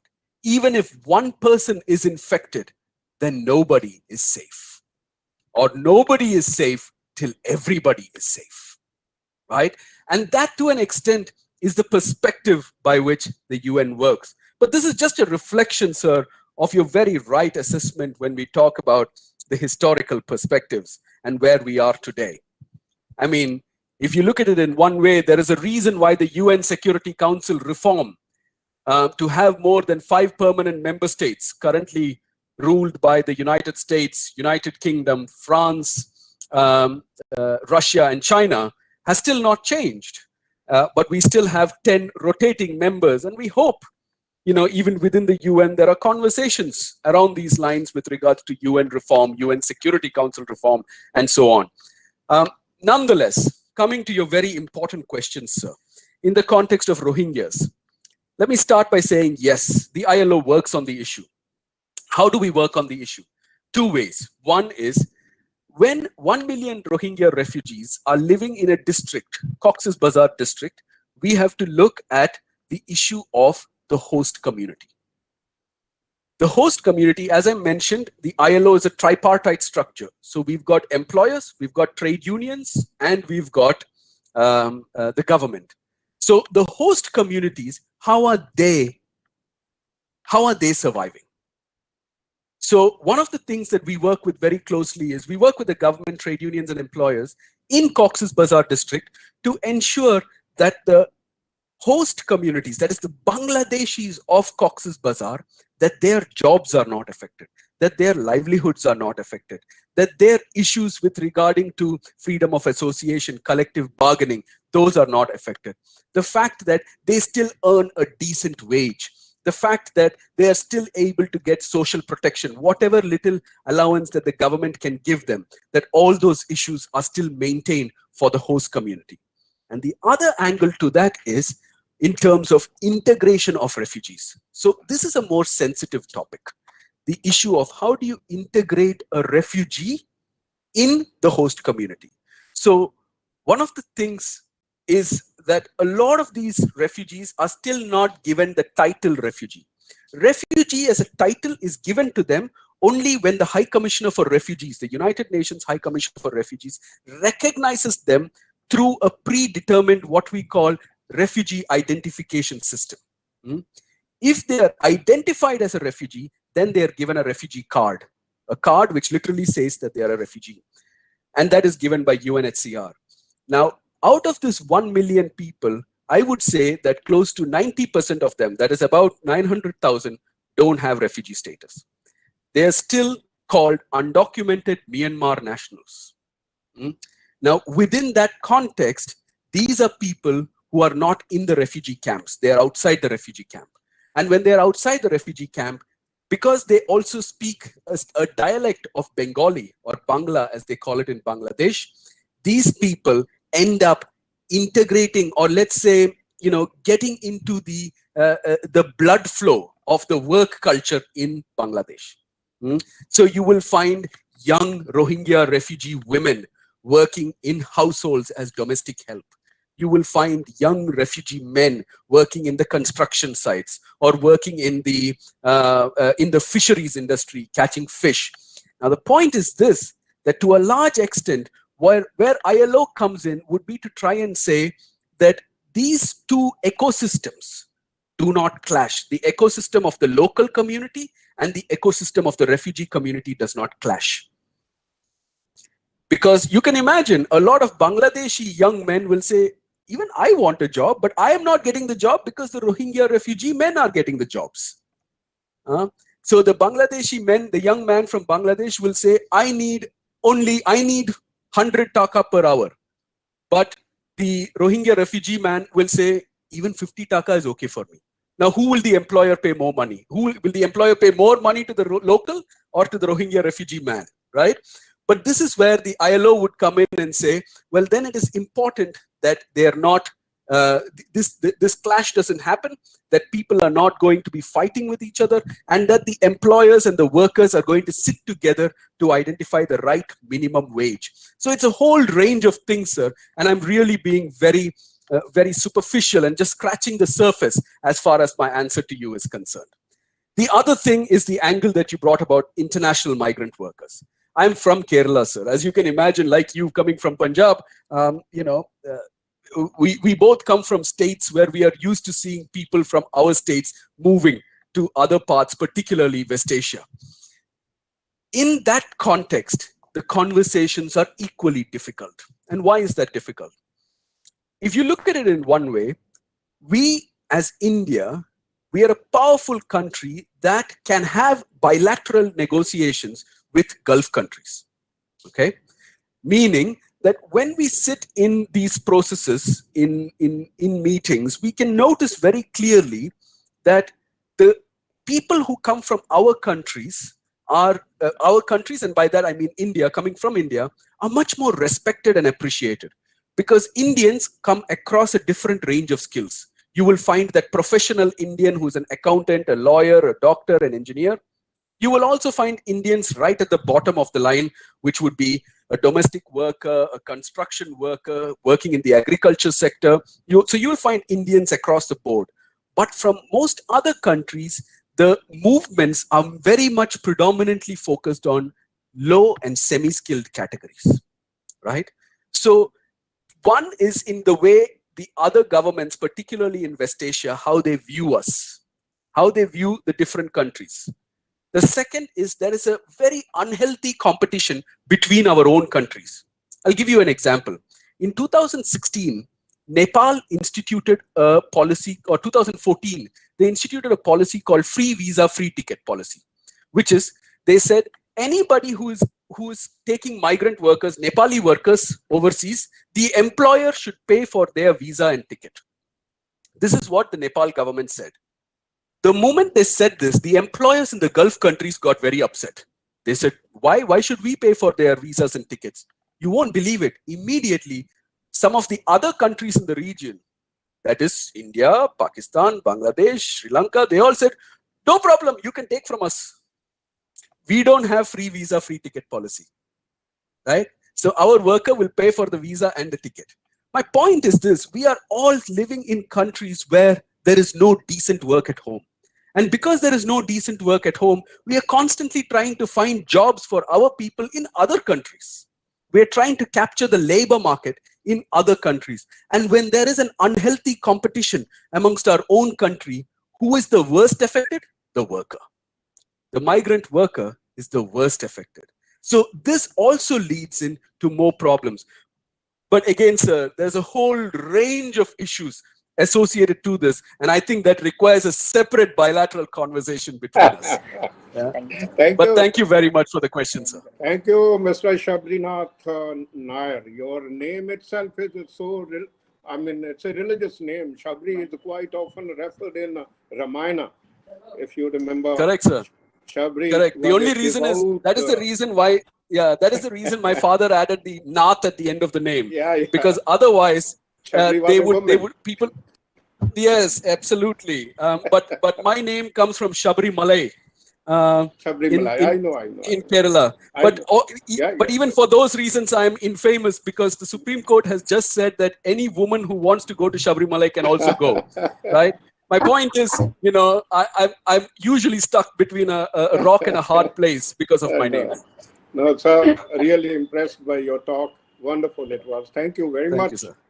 So nice of you. Thank you very much, sir. Thank you. Thank you, Shima sir, and thank you, sir. Thank you, Shabri Nair sir. Shabrinath Nair sir, sorry. Sorry for that mistake in our flyer. We would keep that in mind. Thank you so much for this delightful experience. Really, I have no words to thank you. And all the glowing faces of my students is a testimony of how much they really loved your lecture and this entire talk. And I'm still getting questions from them on my personal WhatsApp that, ma'am, can we ask this? Can we ask that? And I said, no, please. He has another meeting to get into.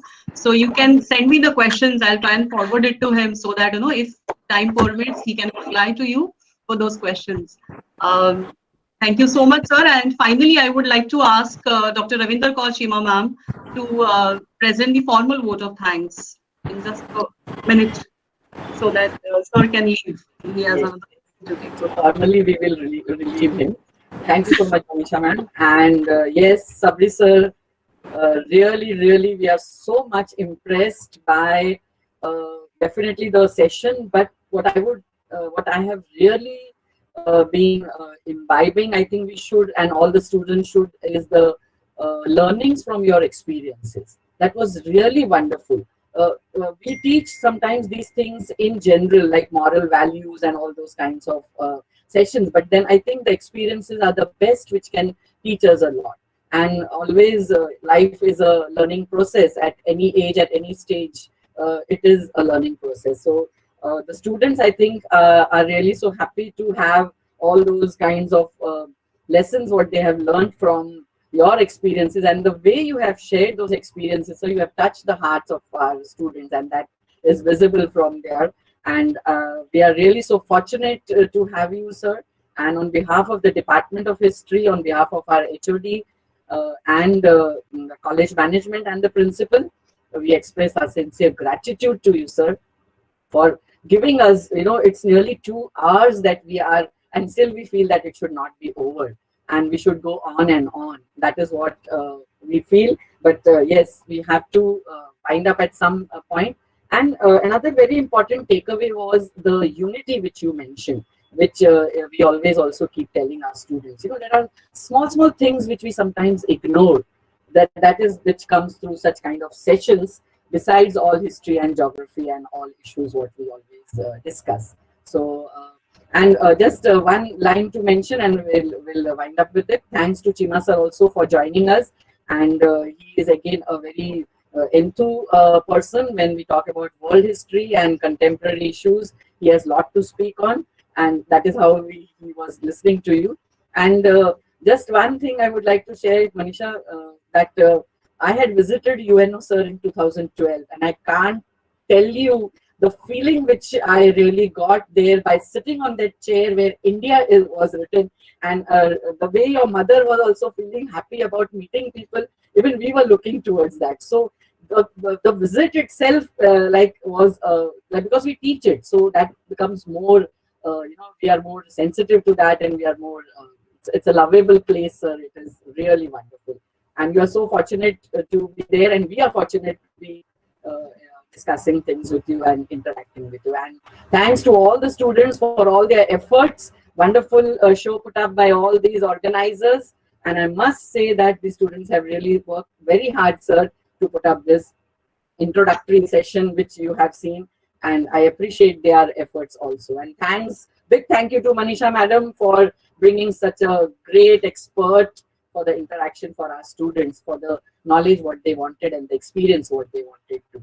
Thank you, sir, and we may be troubling you on often with some kinds of questions if the students really want. Sure, absolutely, anytime. Thank you so much, ma'am. Thank you so much for the opportunity, and thank you all for patiently being here. Yeah, appreciate it. Thank you, Professor Manisha, and thank you all. Thank you. Bye-bye. Thank you, sir. Thank you. Bye-bye. Thanks. Bye.